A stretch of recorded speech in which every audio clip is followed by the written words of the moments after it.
नमस्कार दोस्तों, मेरा नाम है परवेश शर्मा और आज मैं एक बहुत ही कॉम्प्लिकेटेड और बहुत ही मज़ेदार सब्जेक्ट लेकर आया हूँ।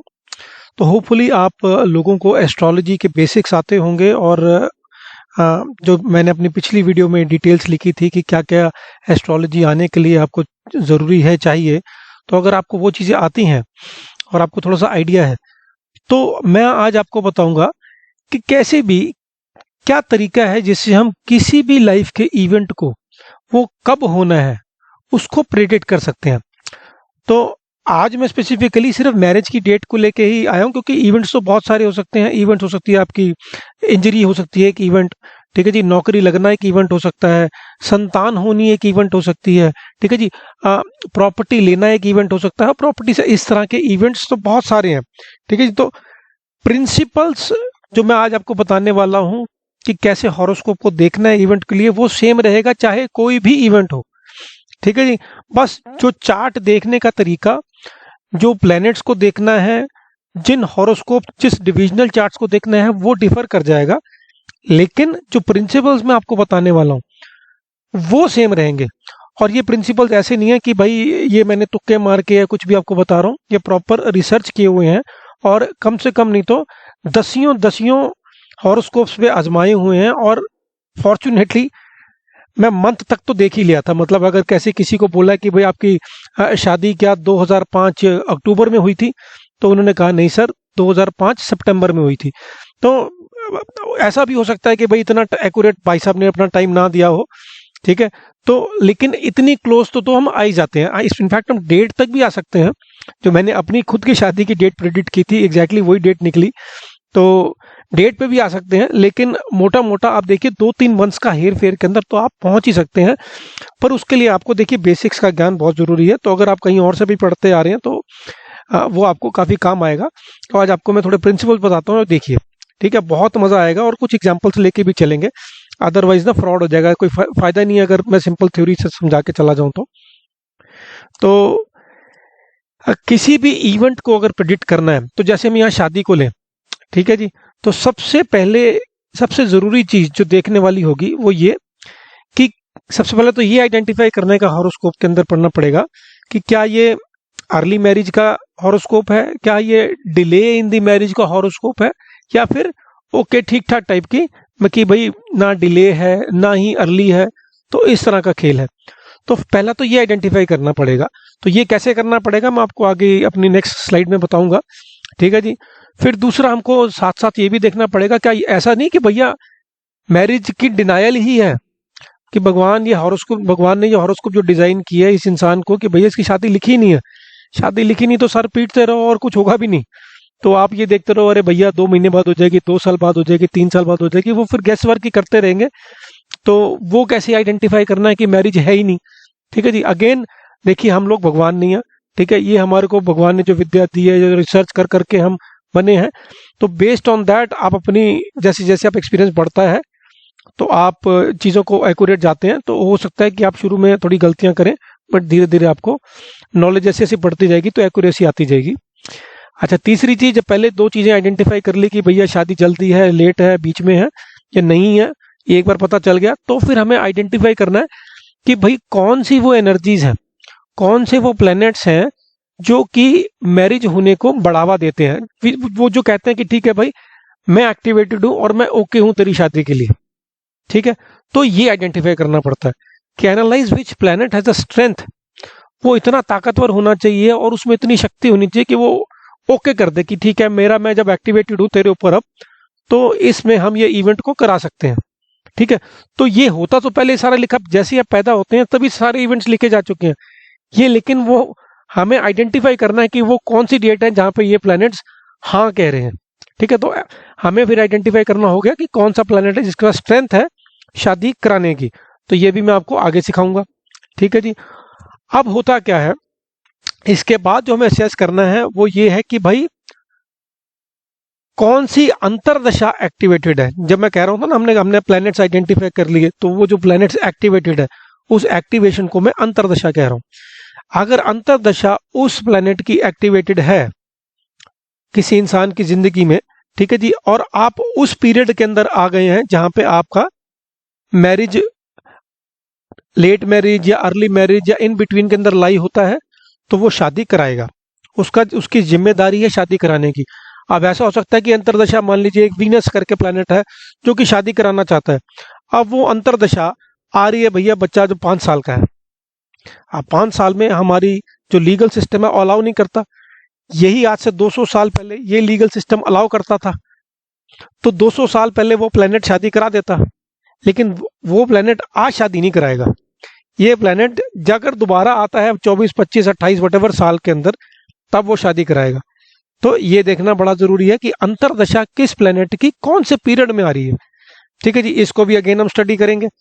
ये सारा कुछ बता के जाऊंगा, ऐसे कुछ नहीं हो रही है, बता के हो रहा हूँ, क्योंकि जनरली आप देखेंगे कि एस्ट्रोलॉजर्स पता नहीं इतना डिटेल में तो क्या ही बताते होंगे। मैंने बहुत यूट्यूब चैनल्स बहुत कुछ देखा है, डिटेल में तो कोई बताता नहीं है, और मैं भी क्यों बता रहा हूँ I don't know, but just fun के लिए करो आप, देखो और देखो किस तरह से भगवान हम और हमारी लाइफ को कैसे कंट्रोल करके मजे ले रहा।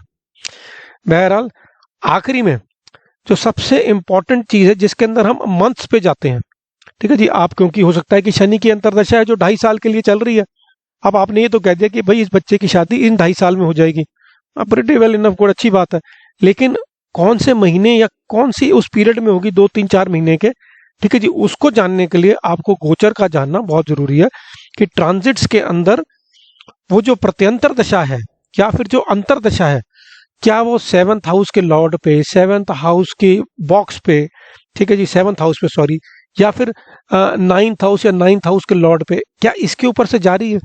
क्योंकि 9th हाउस क्यों, क्योंकि 9th हाउस हमारे भाग्य का होता है, और जो भी चीजें हमें मिलती हैं, संतान हो गई, शादी हो गई, ये सारा पैसा हो गया, ये हमें भाग्य से ही मिलता है। तो इसीलिए 9th हाउस की जो जिम्मेदारी है वो एक हॉरोस्कोप में बहुत ही ज्यादा होती है। तो जब मैं अपने दादाजी से ये आज से 25-26 साल पहले विद्या सीख रहा था, तो उन्होंने मुझे बताया था कि बेटा, पत्री में चाहे आपके कुछ भी ना हो, जन्म पत्री चाहे बहुत वीक हो, लेकिन अगर आपका 9th हाउस स्ट्रांग है तो वो पूरी पत्री के स्टेट को नीचे से लेकर ऊपर तक ले जाएगा। क्योंकि चाहे आपके पास पढ़ाई है कि नहीं है, कुछ मैटर नहीं करता, चाहे आपके पास शक्ति है कि नहीं है, कुछ मैटर नहीं करता, आपके पास भाग्य है, आपके पास भाग्य है तो आपके पास सब कुछ है। तो तब से ये 9th हाउस मेरी लाइफ में बड़ा इंपॉर्टेंट है। तो मैं जब भी कोई हॉरोस्कोप असेस करता हूँ तो 9th हाउस देखना बहुत जरूरी है, कि 9th हाउस में बैठे प्लैनेट्स देखने बहुत जरूरी है, क्योंकि ये एक हॉरोस्कोप के लेवल को, आपकी जिंदगी की जिसको कहते हैं ना राजयोग को, ये नीचे से लेके ऊपर उठा देता है। तो 9th हाउस और 7th हाउस का बहुत बड़ा इंपॉर्टेंस है आइडेंटिफाई करने के लिए इवेंट की डेट को। तो ये मोटा मोटा मैंने आपको कि क्या स्टेप्स हैं जो आपको फॉलो करने बता दिए। अब इन स्टेप्स की डिटेल में चलते हैं, ठीक है जी। तो पहला मैंने बोला था identify if it's an early marriage, late marriage और इन बिटवीन। देखिए जी, ये सब्जेक्ट अपने आप में एक बहुत ही ना डिटेल वाला है, बहुत गहन रिसर्च का है, लेकिन मैं मोटा मोटा आपको बताता हूं। डिलेज के लिए सिर्फ 2 प्लैनेट्स जिम्मेदार होते हैं, ठीक है जी, डिलेज के लिए 2 प्लैनेट जिम्मेदार होते हैं, वो है शनि और राहु। राहु जो होता है वो शनि की तरह काम करता है, इसलिए राहु को हम साथ लेके आ रहे हैं। अदरवाइज डिलेज का जो पहला कारक है वो है शनि, ठीक है जी। अदरवाइज जो हमारे बॉक्सेस होते हैं 6, 8, 12, तो जो 12th बॉक्स होता है from the box perspective, from the house perspective, वो भी डिले का कारक है। लेकिन शनि एंड राहु ये प्राइमरीली इनके जो एस्पेक्ट्स हैं, ये आप ध्यान रखिएगा, एस्पेक्ट्स जो इनके एस्पेक्ट्स हैं ये बड़े इंपॉर्टेंट हैं डिले कराने के लिए।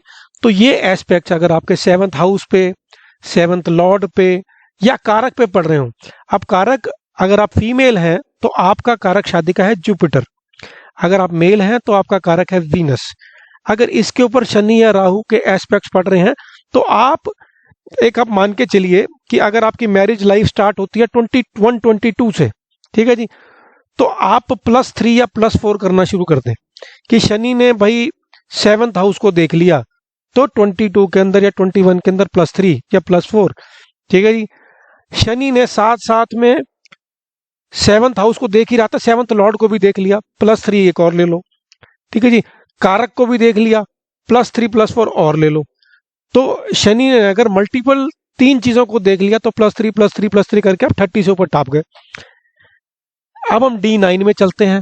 D9 मतलब डिविजनल चार्ट, जिसको हम नवांश बोलते हैं। उसके अंदर भी शनि राहु ने अगर इस तरह से कोई प्रॉब्लम क्रिएट कर रखी है अपने एस्पेक्ट के थ्रू, ठीक है जी, तो यानी कि आपकी मैरिज में डिलेज है। बहुत अच्छी बात है, एटलीस्ट इतना इजी हो गया पता लगाना कि भाई मैरिज डिलेड है। अब याद रखिएगा कि इसमें जैसे ना लोग, हाँ, बुक्स में आप पढ़ेंगे या कहीं पे भी यूट्यूब चैनल्स में ना कहीं भी कुछ भी कबाड़ा बोल रखा होगा कि भाई पाप ग्रहों की दृष्टि डिले करती है। जी ऐसा नहीं है। तो सूर्य, मंगल, केतु ये डिलेज नहीं कराते, ये प्रॉब्लम जरूर लाते हैं शादी के अंदर। डिलेज का कारक तो शनि और राहु है, कि किसी चीज को काटना, किसी चीज से सेपरेट होना, ठीक है, डिवोर्सेस हो गए, ठीक है, इस तरीके से। इनके लिए मार्स, केतु, सूर्य, क्योंकि ये अलगाववादी ग्रह हैं, ठीक है, तो इनको वहां पे देखा जाएगा। लेकिन डिलेज के लिए शनि राहु ही होंगे। तो हम जब एस्पेक्ट देख रहे हैं शनि राहु के ही देखें। सूर्य, मंगल, केतु इनके एस्पेक्ट झगड़ा वगड़ा कराएंगे बाद में, ठीक है जी, या फिर थोड़ा सा मिस हैपनिंग्स करा देंगे, ठीक है जी, जैसे पति भाई वह पत्नी जल्दी चले गए या चोट लग गई, इस तरीके से। बट डिलेज नहीं। तो आज की हम इवेंट निकालने की बात हो रही है, तो अभी हम इस पे फोकस करेंगे, बाकी बाद में देखेंगे और भी चीज़ों को कि क्या भैया डिवोर्सेस या फिर क्या चोट लगना, विडो होना, तो वो बात की बात है। तो पहली हमें चीज़ समझ में आ गई। अच्छा, फिर देख लो कि भाई डिनायल तो नहीं है कहीं, पता चला शादी है ही नहीं। अब ये कैसे पता लगाएं कि शादी है ही नहीं? भाई देखो, बहुत सिंपल सी बात है। अगेन, आप भगवान नहीं है तो आप गलत भी हो सकते हैं, और मैं भी भगवान नहीं हूँ, गलत भी हो सकता हूँ, कोई भी एस्ट्रोलॉजर गलत हो सकता है। इट्स जस्ट की एक मेथड है। हॉरोस्कोप देखना एक मेथड है, जस्ट लाइक कि प्रिडिक्ट करना कि आज बारिश होगी कि नहीं होगी। भाई it is based on multiple factors कि भाई ड्यू कितनी है, ठीक है जी, या ह्यूमिडिटी कितनी है, हवा कितनी तेज चल रही है, सनलाइट कितनी है, बेस्ड ऑन मल्टीपल फैक्टर्स आप प्रिडिक्ट करते हैं। उसी तरीके से डिनायल के लिए भी हम मल्टीपल फैक्टर्स पे डिपेंडेंट होते हैं। मल्टीपल फैक्टर्स यहाँ पे क्या है कि सेवंथ लॉर्ड के पास ताकत ही नहीं है, वो बिल्कुल हेल्पलेस है शादी कराने के लिए, ठीक है जी। तो ये ताकत कैसे नहीं हो सकती किसी के पास? जैसे ही कोई भी प्लेनेट अपने डिबिलिएशन की तरफ चला गया, मान लीजिए कि वो डेबिलिटेटेड हो गया, नीच हो गया, ठीक है, तो उसके पास ताकत में कमी आई। ऐसा नहीं है कि डेबिलिटेटेड प्लेनेट शादी नहीं करा सकता। अब ये पहली चीज है बस, कि डेबिलिटेटेड प्लेनेट मतलब उसके पास हिम्मत नहीं है शादी कराने की, वो उसको स्ट्रगल्स हो रहे हैं कि वो शादी, मतलब ना उसके पास इतनी ताकत नहीं है। वो अपनी तरफ से जोर तो लगाएगा पर उसके पास उतनी ताकत नहीं है। चलो ठीक है, ताकत कम हो गई। अब यही सेवंथ लॉर्ड मान लीजिए 8th हाउस में चला गया। 8th हाउस होता है हमारी मृत्यु का, ठीक है जी, वहां पे जाके इसने और पावर लूज कर दी। तो पहले ही भाई साहब डेबिलिटेटेड थे, मान लीजिए अब वो डेबिलिटेट होके 8th में चले गए, और मान लीजिए 8th हाउस के लॉर्ड के साथ ही हैं, तो ये एक और प्रॉब्लम हो गई। अब मान लीजिए इसके अंदर फर्दर एफ्लिक्शन और हो गई। मान लीजिए राहु, केतु, शनि, ये महाराज या कोई और मंगल टाइप के नेगेटिव प्लैनेट्स, इन्होंने आके उसको और देख लिया या कारक को देख लिया साथ में, तो आपके पास मल्टीपल लेवल ऑफ एफ्लिक्शन हो गई। तो यानी कि अब प्रोवाइडेड, इसके अंदर एक चीज जानना और देखना बहुत बहुत जरूरी, वो ये है कि कोई भी पॉजिटिव इन्फ्लुएंस नहीं होना चाहिए 7th हाउस पे या 7th लॉर्ड पे। अगर तो 7th हाउस पे जुपिटर की दृष्टि है तो शादी होगी, 7th हाउस पे वीनस या 7th लॉर्ड पे वीनस की कंजंक्शन या दृष्टि है तो शादी होगी। अगर नहीं है और ऊपर वाली चीजें भी जैसे मैंने बताई वो लागू होती हैं, तो जी डिनायल है फिर। अब यही सारी की सारी चीज, यही सारे के सारे जो प्रिंसिपल्स हैं, ये जितने भी लाइफ के दूसरे इवेंट्स हैं उनके ऊपर भी एप्लीकेबल होते हैं। जैसे संतान वाली चीज है तो सेम प्रिंसिपल्स, भाई वहां पे, यहाँ पे कारक कौन है शादी का? भाई वीनस था। वहां पे संतान का कारक कौन है? जुपिटर है। तो सेम चीज अगर जुपिटर के साथ हो रही होगी या 5th लॉर्ड के साथ हो रही होगी तो बच्चा नहीं होगा या बच्चा लेट होगा। तो प्रिंसिपल सेम रहते हैं, ठीक है जी। हम आगे जैसे मैं काम करूंगा, कल के लिए मैंने एक टॉपिक बहुत ज्यादा अच्छा सोचा है, जो कि which is about discussing about D30 त्रिशांश बोलते हैं उसको, जो कि आपकी लाइफ में मिजरीज को दिखाता है। तो कैसे आप वो निकाल सकते हैं, यानी वो कल बात करेंगे।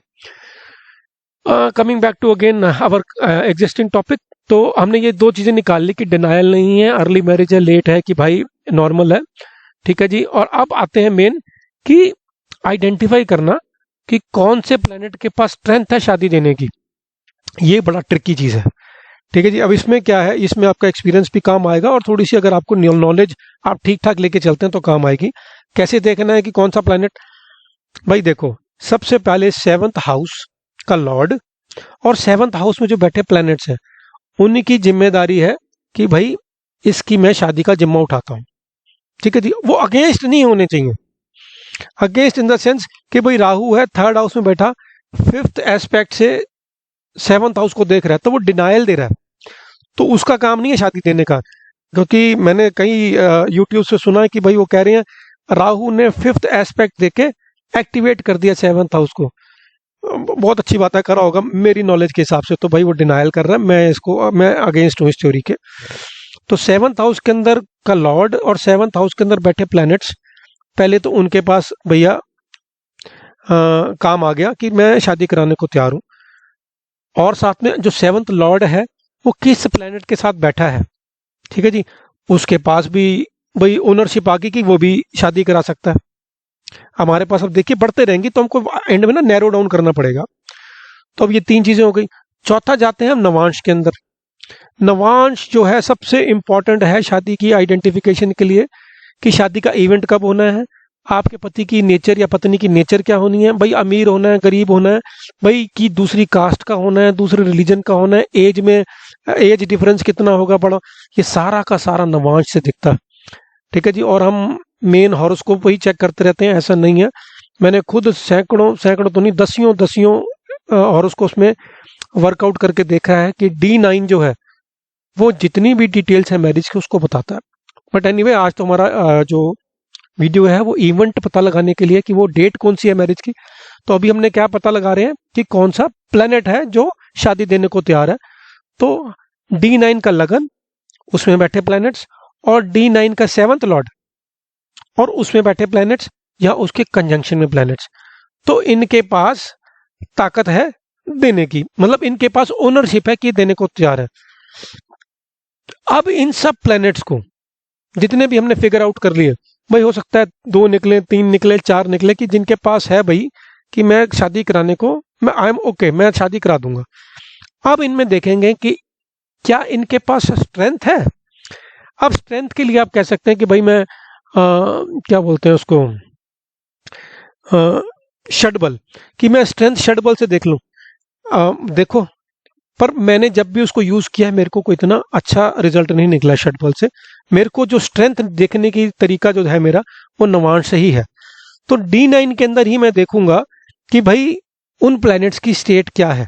अगर मान लीजिए प्लैनेट कोई डेबिलिटेटेड स्टेट में है, वही प्लैनेट 6, 8, 12 में है, ठीक है, वही प्लैनेट केतु वगैरह के साथ बैठा है। केतु का काम होता है ना डिटैचमेंट का, सेपरेशन का।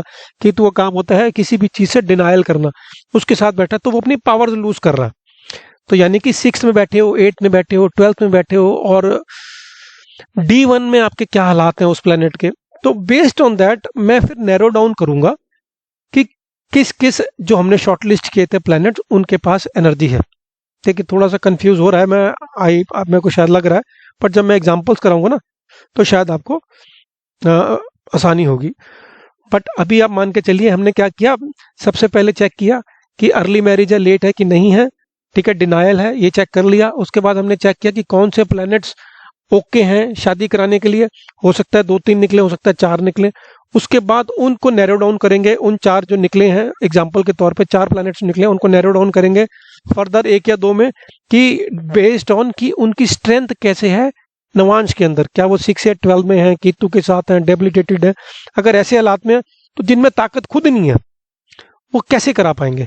ठीक है जी। और साथ में ये भी देखेंगे कि D1 यानी मेन आपके हॉरोस्कोप में उनकी स्टेट क्या है। अगर वो लग्न लॉर्ड है, ठीक है जी, या वो उच्च के होके बैठे हैं, या वो बहुत स्ट्रांग है, तो उनके पास वहां पे भी स्ट्रेंथ है, D9 में भी स्ट्रेंथ है, तो उनके लिए थम्स अप।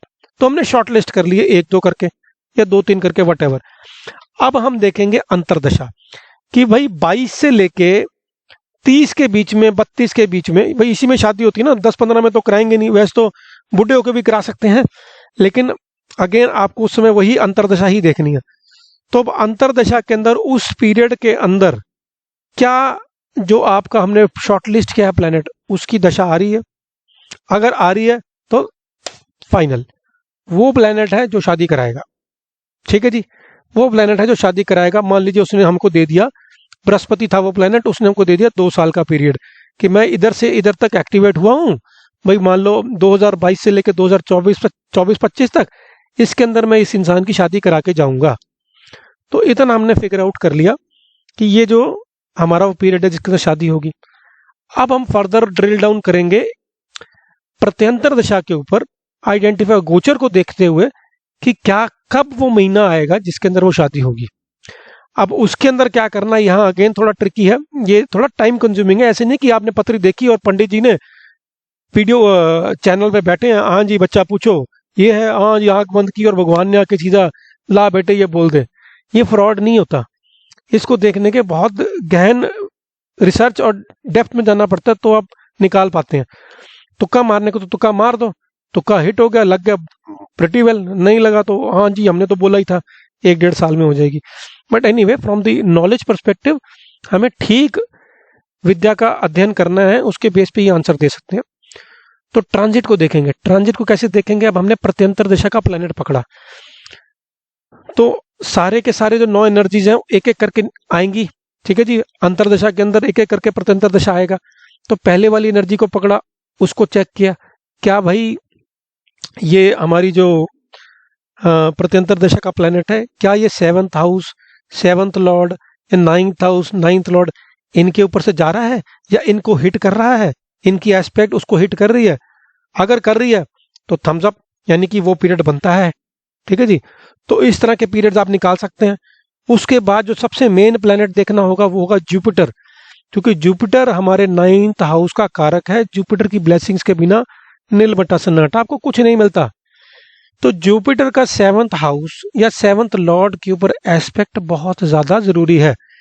तो जब भी हम प्रत्यंतर दशा के प्लेनेट को देख रहे हैं कि वो जब वो एक्टिवेटेड है तो वो कौन कौन के हाउसेस के ऊपर से ट्रेवल कर रहा है, तो जिस टाइम पे जुपिटर भी उसको देख रहा होगा, 7th हाउस को देख रहा होगा, 7th लॉर्ड को देख रहा होगा, या फिर नहीं 9th हाउस को तो नहीं, 7th हाउस या 7th लॉर्ड को ही देख रहा होगा, तब ही आप उसको टिक मार्क कर सकते हैं कि ये आपका पीरियड बना जिसके अंदर आपकी शादी हो सकती है।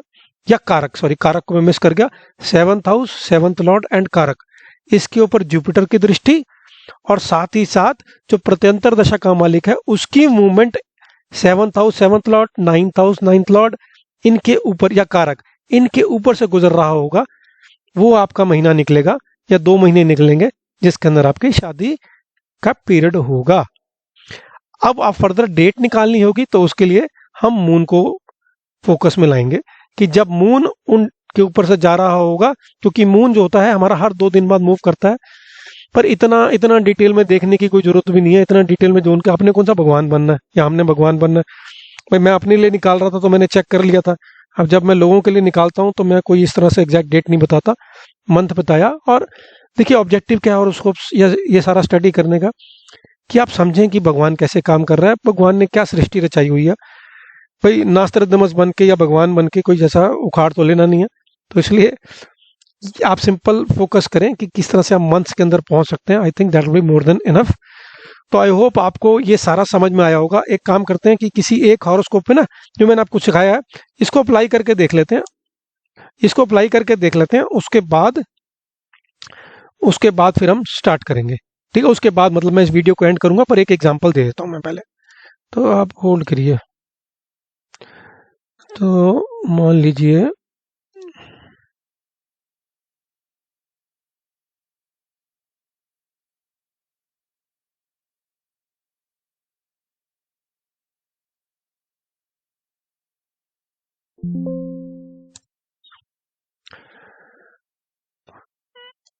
ये हॉरोस्कोप है। ठीक है, तो ये है 79 का बर्थ।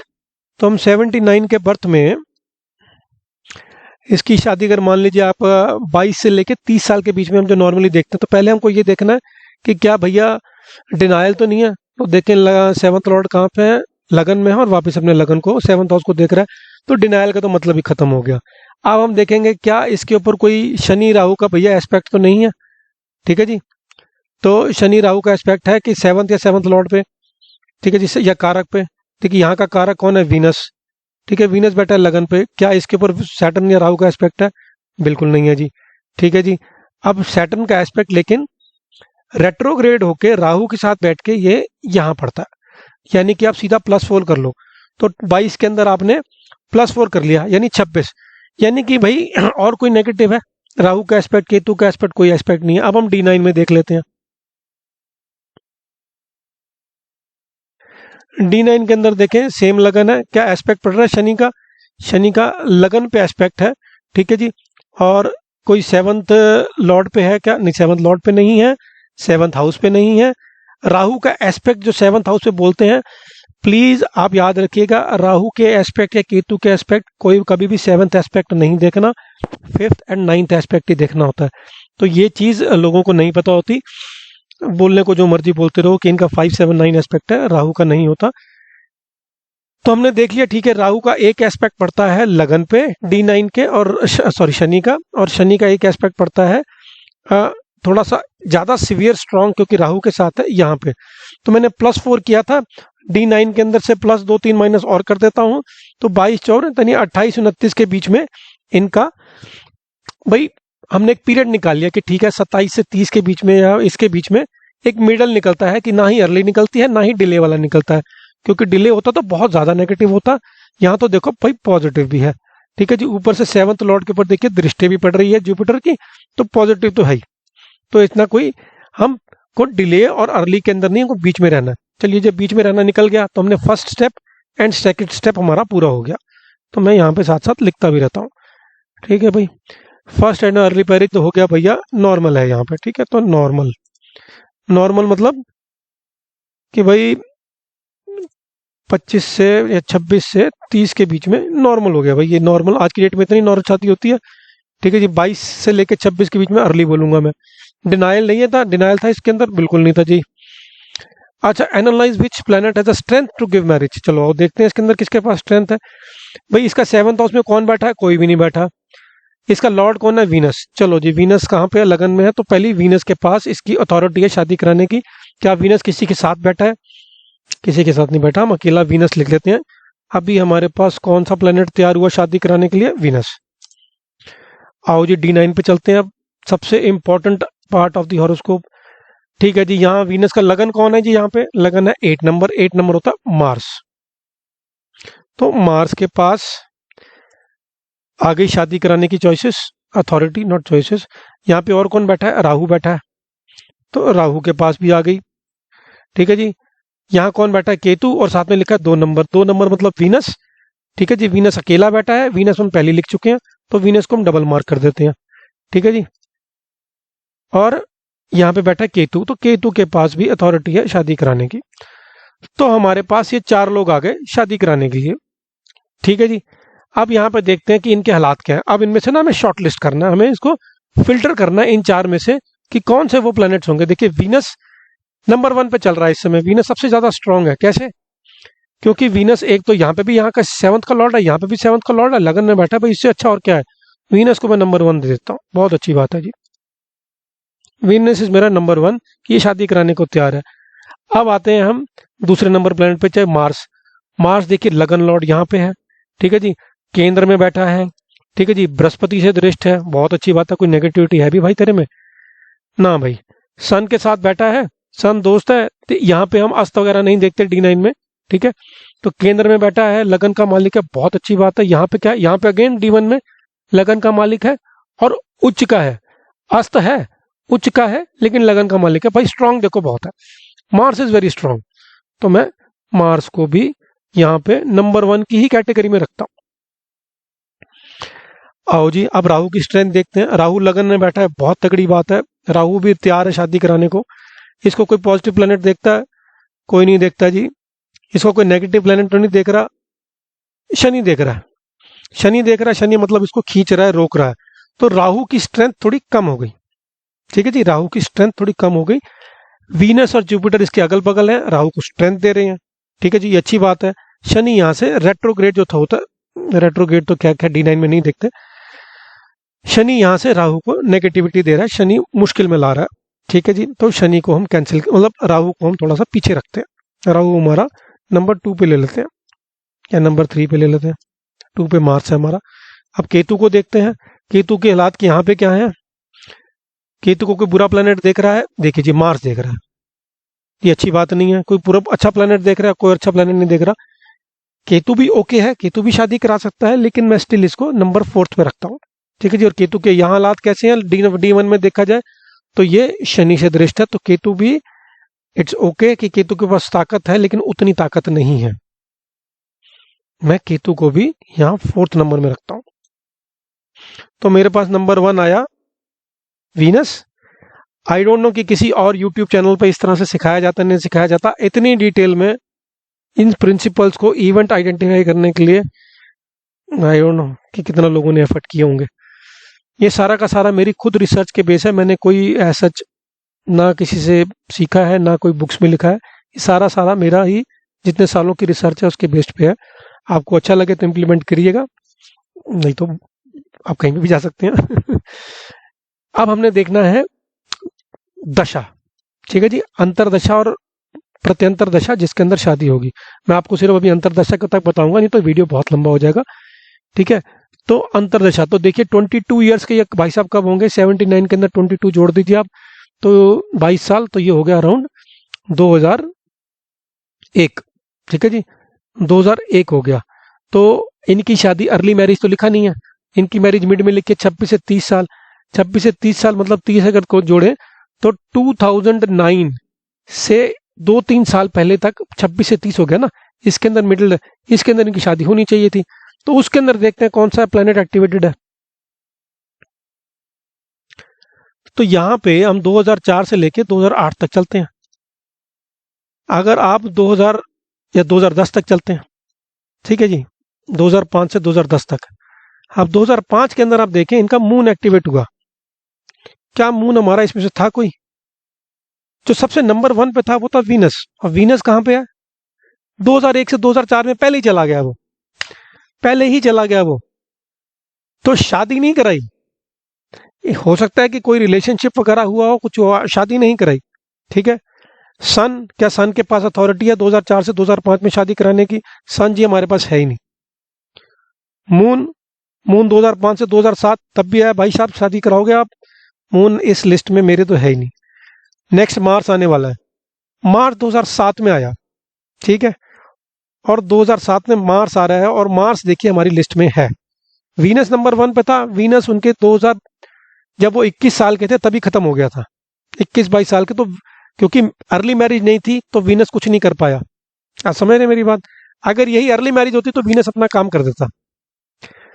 अब यहाँ मार्स आया, तो इस पीरियड के अंदर 2007 से 2008 जनवरी के बीच के अंदर इनकी शादी होनी चाहिए थी, और इनकी शादी भी इसी ही पीरियड में हुई है। समझे आप? अब हमको अगर एग्जैक्टली मंथ निकालना हो तो हम 3 लेवल्स में जाके डिटेल और फर्दर स्टडी करेंगे कि कौन कौन सा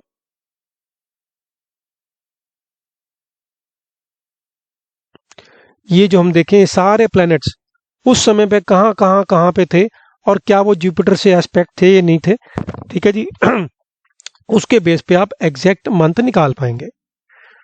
तो इररिस्पेक्टिव कि ये जो प्लैनेट्स हैं क्या ये इस शॉर्ट लिस्टेड प्लैनेट्स में से हैं कि नहीं है, doesn't matter. Short listed planets का काम सिर्फ अंतरदशा तक का है। प्रत्यंतर दशा में या फिर एग्जैक्ट मंथ निकालने के लिए फिर इस वाले का और इन सब का काम आएगा। उनको हम प्रिसाइजली फिर देखेंगे, जैसा कि मैंने आपको पहले बताया वीडियो में। तो आई होप कि ये डिटेल्ड वीडियो आपको अच्छी लगी होगी। मैं आपको मजाक नहीं कर रहा, ये मेरी सदियों सदियों सदियों की मेहनत है। तो जस्ट सिखा रहा हूँ क्योंकि मेरा मन कर रहा था सिखाने का, और ऐसी ही वीडियोस आपके साथ और लेके आऊँगा। तो चैनल को लाइक करें, सब्सक्राइब करें, और देखिए कि कैसा भगवान कैसे हमारी ज़िंदगी के साथ कैसे स्क्रिप्ट लिखी हुई है। जैसे ही हम पैदा होते हैं, the moment we are born, जैसे ही आप पैदा होते हैं, एक एक एक इवेंट आपका लिखा हुआ है। जस्ट आपके वो रिएक्शन क्या होने हैं उस इवेंट के, ठीक है जी, आप उनको रिएक्ट कैसे करते हो वो आपके कर्म है, जिसका लेखा जोखा भगवान आगे करेगा। खैर, ये फिलॉसफी बाद में। तब तक के लिए, अगले वीडियो तक के लिए बहुत बहुत धन्यवाद। आपसे कल फिर मिलेंगे। देखिए दोस्तों, अगर आप बहुत ही किसी सीरियस स्टेट में, डिफिकल्ट स्टेट में है, मैं तभी सजेस्ट करूंगा कि आप एस्ट्रोलॉजी की हेल्प लें और आप मुझसे मेरे ईमेल के थ्रू कनेक्ट करें। अगर आप कंसल्टेशन फीस देने की कोई स्टेटमेंट नहीं है तो आपसे कोई फीस नहीं ली जाएगी। हाँ, पर याद रखिए, एस्ट्रोलॉजी आपका कोई इवेंट चेंज नहीं कर सकती, बट ये आपको एक होप दे सकती है कि कब आपका बुरा टाइम खत्म होने वाला है, तो उसको देख के आप थोड़ा को आपको हिम्मत आती है। और दूसरा, मंत्रों और यंत्रों द्वारा उसके इम्पैक्ट को, बुरे टाइम के इम्पैक्ट को मिनिमाइज किया जा सकता है। तो मेरा ईमेल आपको पता ही है, shivaशीष.jyotish@gmail.com। तो आप इस पे ईमेल करके आप मुझसे कंसल्ट कर सकते हैं। धन्यवाद।